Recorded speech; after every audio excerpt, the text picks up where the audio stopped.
Napansin mo ba na yung mga taong mukhang kalmado at panatag sa buhay, sila rin madalas ang tahimik lang? Hindi sila maingay, hindi sila palaging nagkukwento o nagpo-post tungkol sa sarili nila. Pero ramdam mo ang presensya nila, simple pero malalim. Ngayon kasi parang normal na yung i-share ang lahat online. Pero may karunungan sa pagiging tahimik at marunong manahimik. Hindi lahat ng alam mo kailangan sabihin. Hindi lahat ng nararamdaman mo kailangan ilabas. At hindi lahat ng nangyayari sa'yo kailangan i-post. Sabi ng mga Stoic, ang tunay na lakas, tahimik. Hindi kailangan ipagsigawan. Minsan, mas malakas pa ang pananahimik kaysa sa maraming salita. Hindi ito tungkol sa pagtatago ng totoo, kundi sa pagiging matalino kung kailan ka dapat magsalita at kung kailan mas okay ang manahimik. Kapag pinipili mong huwag agad magbahagi, pinoprotektahan mo ang sarili mo, ang respeto mo sa sarili, ang kapayapaan ng isip, at ang katahimikan ng puso. Hindi mo hinahayaan ang opinyon ng iba ang magdikta ng damdamin mo. Sa video na to, pag-uusapan natin ang 8 bagay na mas mabuting hindi mo ibinabahagi kahit kanino. Mga aral mula sa Stoic philosophy na makakatulong sa iyo para mapanatili ang respeto sa sarili at ang inner peace. Kung gusto mo ng ganitong klaseng karunungan, tapusin mo ang video at mag-comment sa insights mo. Tara, simulan na natin. Number 1. Edad. Hindi lang basta numero. Sabi ni Marcus Aurelius, maaaring mawala ang buhay mo kahit kailan. Kaya hayaan mong ang katotohanan iyon ang magdesisyon kung paano ka magsalita, kumilos, at mag-isip. Kapag may bagong kakilala, madalas ang unang tanong, ilang taon ka na? Parang normal lang, pero kung tutuusin, may dala itong bigat. Dahil minsan, nagiging basihan ang edad sa paghusga sa kakayahan ng isang tao. Kapag nalaman nilang lampas 50 ka na, may mga agad na nagsasabi ng, ay, matanda na yan, o kaya, baka mahina na yan. Kahit wala ka pang ginagawa, may iniisip na agad sila tungkol sa'yo. Minsan, parang pinangungunahan na nila ang kwento ng buhay mo. Ito ang tinatawag na ageism, panghuhusga batay sa edad. Minsan hindi naman sinasadya, pero nangyayari pa rin. May mga biglang nagbibigay ng payo na hindi mo naman hinihingi. Yung iba, iisipin agad na hindi mo na kaya, kahit kaya mo pa naman. Pero sabi ng mga Stoic, hindi mahalaga kung ilang taon ka na. Ang importante, paano mo ginagamit ang araw-araw mo. Sabi pa ni Seneca, reklamo tayo ng reklamo na maikli ang buhay, pero parang hindi natin ito pinapahalagahan. Hindi edad ang sukatan ng halaga ng tao. Ang sukatan ay kung paano siya mabuhay. Kapag pinili mong huwag sabihin ang edad mo, hindi ito dahil sa pag-iwas. Ito'y paraan para pangalagaan ang sarili, para hindi ka agad lagyan ng label ng ibang tao. Gusto mo na makita kanila base sa karanasan, kabutihan, at talino mo, hindi lang sa numero. Hindi natin alam kung gaano pa kahaba ang buhay natin, pero alam natin kung paano natin ito gugugulin. Bawat araw ay chance para magmahal, matuto at tumulong. Kaya kapag may nagtanong ng ilang taon ka na, ngumiti ka lang. Dahil alam mo sa sarili mo, ang edad ay hindi lang numero. Maliit na parte lang yan ng pagkatao mo. Ang tunay na halaga ng buhay ay hindi nasa dami ng taon, kundi nasa lalim ng karanasan. At kapag pinili mong manahimik tungkol sa edad mo, hindi ito pagtatago, ito ay karunungan. Pinoprotektahan mo ang pananaw mo sa sarili at pinananatiling payapa ang iyong isip. Number 2. Pera. Tahimik ang tunay na mayaman. Sabi ni Epictetus, ang tunay na yaman ay hindi na sa dami ng ari-arian, kundi sa pagiging kontento. Ibig sabihin, hindi mo kailangang maging sobrang mayaman para masabing matagumpay ka. Ang mahalaga, marunong kang makontento sa kung anong meron ka. Pero aminin natin, usapang pera, sensitibo yan. Lalo na kapag may edad ka na. May mga panahong maganda ang takbo ng pera mo. Minsan naman parang kapos. Pero anuman ang kalagayan mo, ang payo ng mga Stoic, panatilihing tahimik ang tungkol sa pera mo. Bakit nga ba? Kasi kapag nalaman ng ibang tao kung gaano kalaki o kaliit ang pera mo, nagbabago ang tingin nila sa'yo. Kapag may pera ka, baka may mga biglang lalapit, uutang o manghihingi ng pabor. Minsan, parang ang kabaitan mo nagiging obligasyon at kapag hindi mo sila napagbigyan, magtatampo o maninira pa. Kapag sinabi mo naman na kapos ka, may mga tao na agad huhusga. Siguro tamad yan o kaya hindi marunong sa buhay, kahit hindi nila alam ang tunay mong pinagdaanan. Sabi nga ng mga Stoic, hindi yung walang pera ang mahirap, kundi yung taong hindi marunong makontento. Ang totoong halaga ng tao, hindi base sa laman ng bulsa. Nasa ugali mo, kung paano ka makitungo, at kung paano ka mamuhay ng may respeto sa sarili. Kapag tahimik ka tungkol sa finances mo, mas may kapayapaan ka. Walang pressure, walang inaasahan sa'yo. Mamumuhay ka ayon sa gusto mo, hindi ayon sa iniisip ng iba.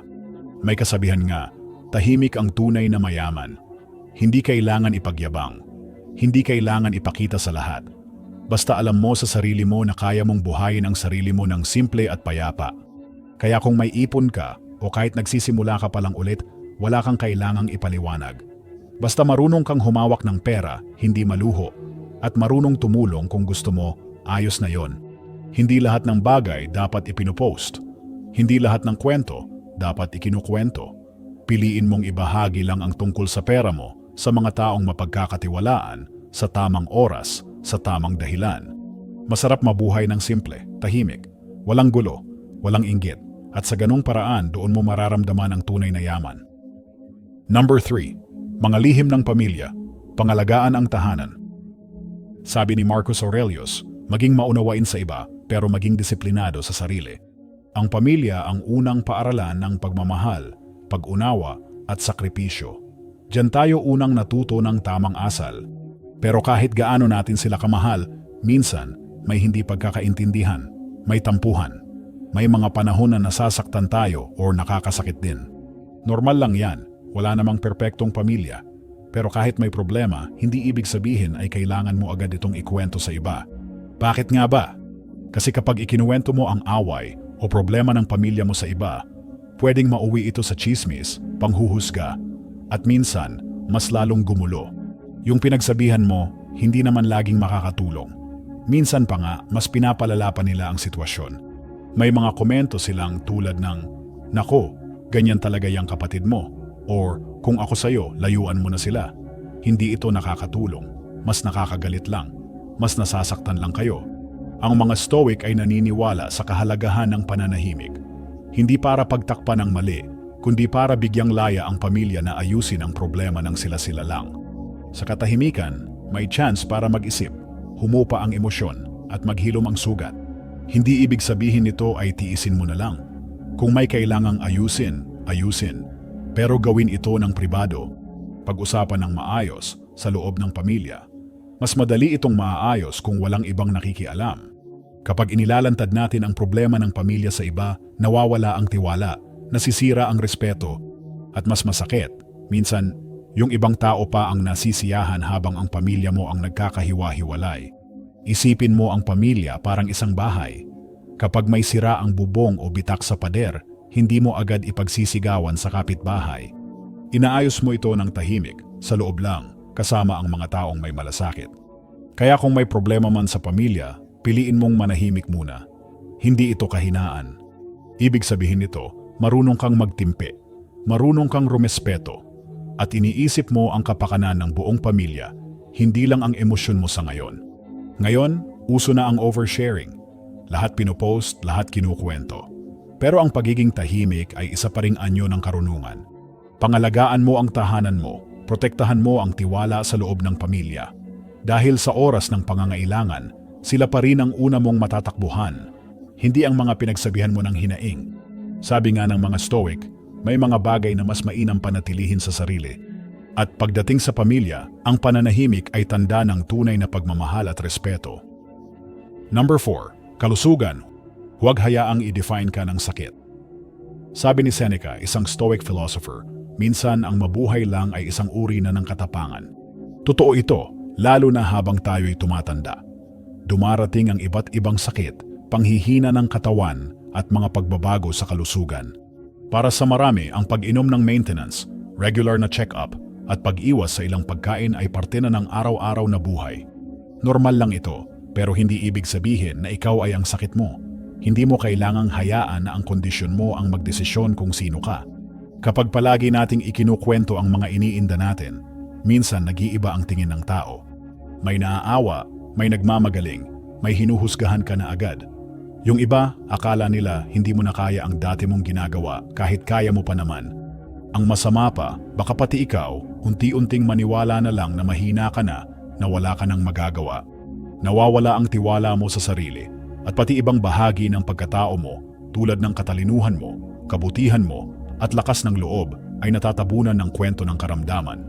Pero sabi ng mga Stoic, ang sakit ay bahagi lang ng buhay. Hindi ito ang kabuuan mo. Oo, pwedeng may iniinda ka, pero hindi ito ang buong ikaw. May karanasan ka, may talino ka, may halaga ka. Hindi masama ang magbahagi tungkol sa kalusugan, pero piliin mo kung kanino mo ito ikukwento. Hindi kailangan sabihin sa lahat kung anong gamot ang iniinom mo o kung anong kondisyon ang meron ka. Minsan, mas nakakagulo pa ito kaysa makatulong. May mga tao na biglang magbibigay ng payo, subukan mo to, o mag-juice ka lang gagaling ka na. Pero hindi lahat ng payo ay akma sa kalagayan mo. At minsan, dagdag stress pa ito. Ang mahalaga, panatilihin mo ang dignidad mo. Ikaw pa rin ang may kontrol kung paano mo haharapin ang sitwasyon. Hindi dahil may sakit ka, ibig sabihin wala ka ng halaga. Ang totoo, ang dami mo pa ring maibabahagi. Karunungan, pagmamahal at inspirasyon. Kung kailangan mo ng tulong, humingi ka, pero sa tamang tao. Hindi mo kailangan i-broadcast ang pinagdadaanan mo. Ang katahimikan, minsan ay nagbibigay ng mas malalim na tapang.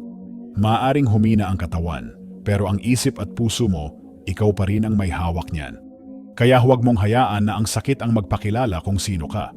Hindi ito ang kabuuan mo, ikaw ay higit pa sa iniinda mo.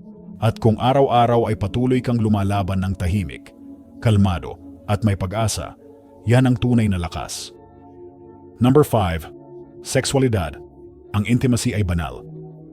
Sabi ni Marcus Aurelius, ang kaligayahan mo sa buhay ay nakadepende sa klase ng iniisip mo. Isa sa pinaka-personal na bahagi ng buhay natin ay ang buhay pag-ibig at pagiging malapit sa isang tao. Pero sa panahon ngayon, marami ang sanay na ikwento ito sa iba. Pinopost sa social media, ikinukwento sa barkada o pinapakialaman ng ibang tao. Pero ayon sa mga Stoic, ang intimacy o pagiging malapit sa isang tao ay isang sagradong bagay. Hindi ito para ipagmalaki o i-share sa publiko. Dapat itong panatilihing tahimik at pribado, hindi dahil nakakahiya, kundi dahil karapat-dapat itong respetuhin. Kapag palagi mong kinukuwento ang tungkol sa relasyon mo, lalo na ang mga problema, nawawala ang respeto sa isa't isa. Nawawala rin ang tiwala. Halimbawa, kung may tampuhan kayo ng partner mo, tapos ikinuwento mo agad sa kaibigan o kamag-anak, baka mas lalo lang lumala. Maraming makikialam, maraming opinyon, pero hindi lahat ng payo ay makakatulong. Minsan, yung dapat sa inyong dalawa lang, nagiging chismis na ng iba. At dahil doon, nasisira ang tiwala at lalim ng relasyon. Sabi ng Stoic philosophy, matutong magtimpi sa salita at damdamin. Kung mahalaga sa iyo ang relasyon mo, pipiliin mong protektahan ito kaysa ikuwento. Ang tunay na relasyon ay pinalalakas sa katahimikan, hindi sa dami ng likes o kwento sa labas. Hindi rin ito tungkol sa edad. Kahit 50 pataas na tayo, totoo pa rin ang pagmamahalan at importante pa rin ang physical na closeness. Pero habang tumatanda, mas nauunawaan natin na ang tunay na relasyon ay hindi lang kilig, kundi tiwala, respeto at pangunawa. Mas tumitibay ang relasyon kapag hindi ito pinapakialaman ng iba. Hindi mo kailangang i-post kung gaano kayo kasaya. Ang mahalaga, kayo mismo ang nakakaalam ng halaga ninyo sa isa't isa. At kapag may problema, mas madaling ayusin kung kayong dalawa lang ang nag-uusap. Walang ingay, walang panghihimasok, mas malinaw, mas payapa. Sabi pa ni Seneca, enjoy present pleasures in such a way as not to injure future ones. Ibig sabihin, huwag mong sirain ang katahimikan ng bukas dahil lang gusto mong ipagsigawan ang saya mo ngayon.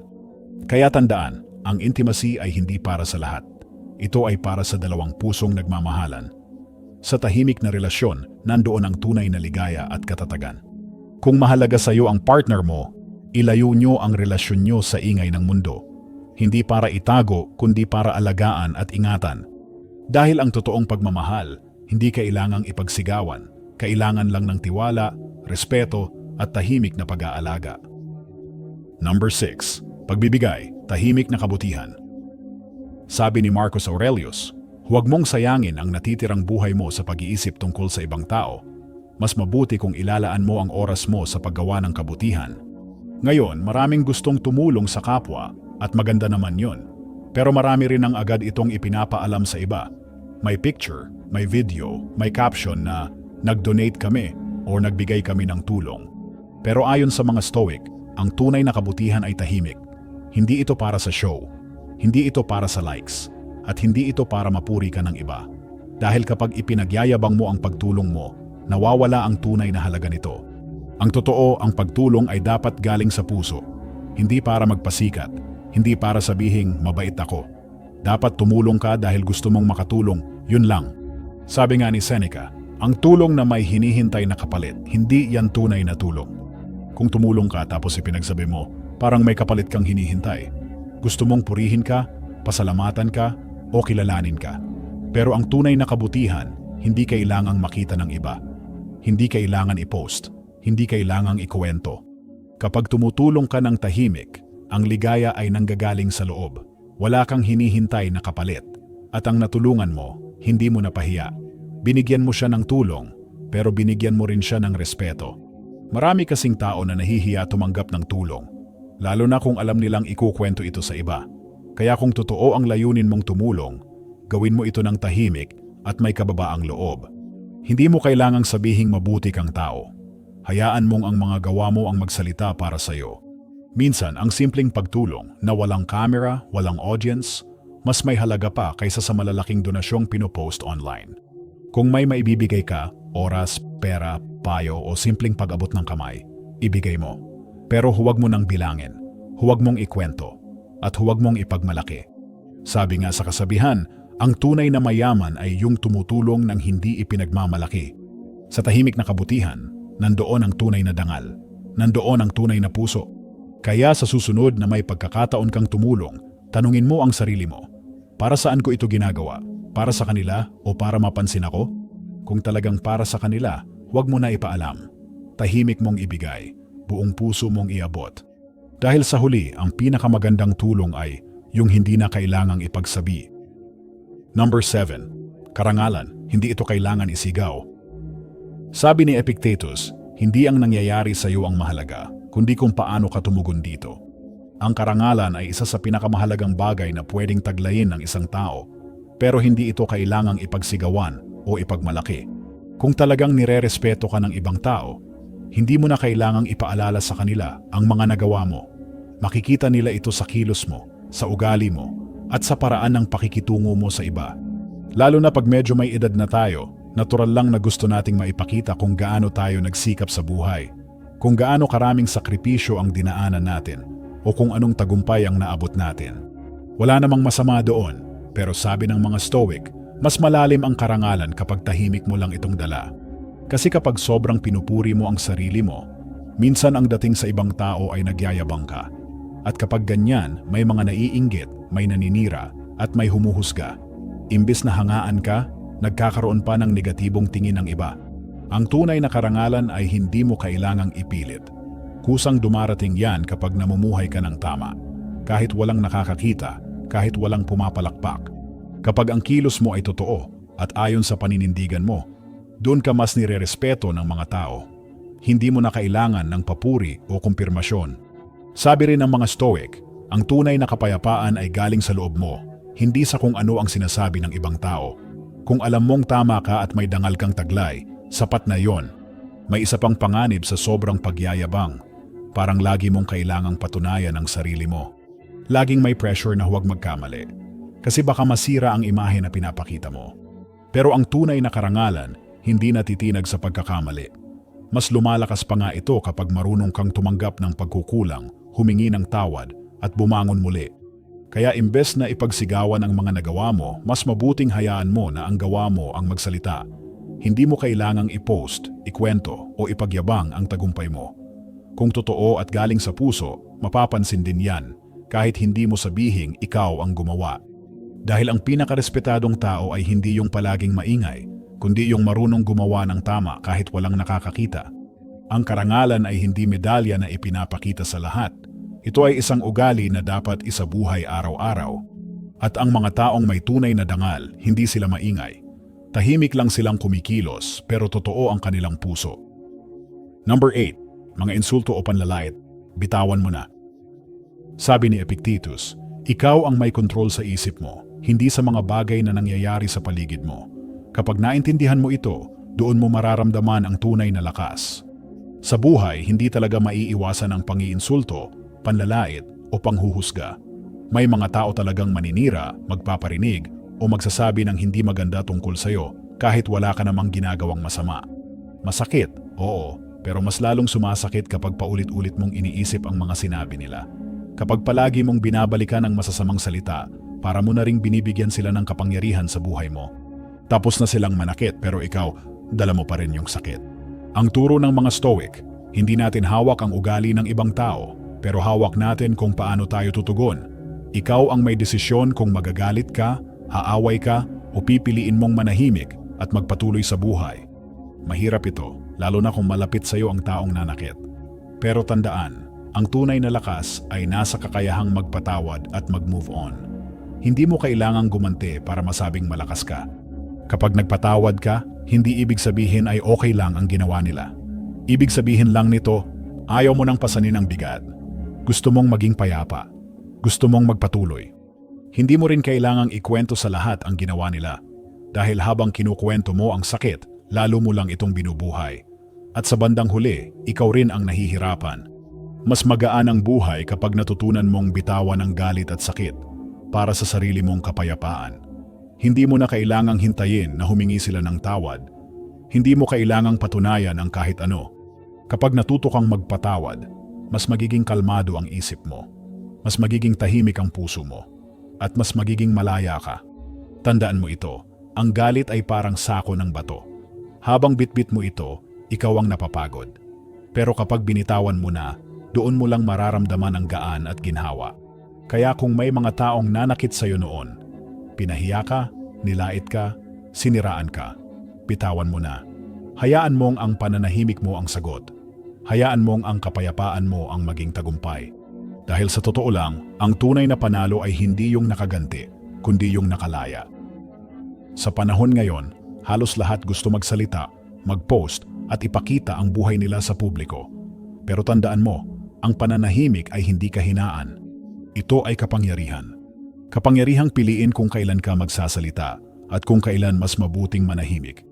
Kapag marunong kang manahimik, napoprotektahan mo ang sarili mo. Napananatili mo ang respeto mo sa sarili, ang dignidad mo at ang katahimikan ng isip mo. Hindi mo kailangang ipagsigawan lahat ng alam mo, nararamdaman mo o nagawa mo. Minsan, yung mga bagay na tahimik lang, yun ang mas may bigat. Kung sa tingin mo may natutunan ka mula sa Stoic teachings na napag-usapan natin ngayon, mag-comment ng 1 sa baba. Kung meron ka namang ibang pananaw o hindi ka sang-ayon, mag-comment ng 0. Gusto pa rin naming marinig ang iniisip mo. At syempre, huwag mong kalimutang i-like, i-share at mag-subscribe para sa mas marami pang aral na makakatulong sa araw-araw mong buhay mula sa karunungan ng mga Stoic. Bago tayo magtapos, isang simpleng paalala. Tandaan mo, ang tunay na lakas ay hindi maingay. Ito'y tahimik na paninindigan mula sa loob. Salamat sa panonood.